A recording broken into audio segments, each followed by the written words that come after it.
अमरीकी सदर Donald Trump ने खबरदार किया है कि ईरान की जानिब से अमरीकी अफवाज पर कोई नया हमला हुआ तो जंग दोबारा छिड़ सकती है। ईरान से डील के बगैर भी अफजूदा यूरेनियम हासिल किया जा सकता है। सदर ट्रंप ने ईरान के साथ डील की सूरत में सुप्रीम लीडर से मुलाकात का इंदिया दे दिया। वाज़ेह किया कि ईरान के साथ मुआहदे के नुकात जल्द सामने आ जाएंगे।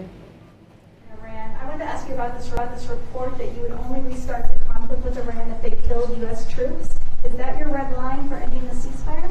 If they killed U.S. troops. What does that mean? That you would restart the war with Iran if they killed U.S. troops. Well, it would be a good reason. I'll be honest with you. If they killed U.S. troops, I think I would do that very quickly. I want to meet with the new Ayatollah, the new supreme leader. I don't want to meet, but if I did meet, I'd be honored to meet him. I'd like to see if we make a deal. But if we make a deal, it's possible that I would meet him.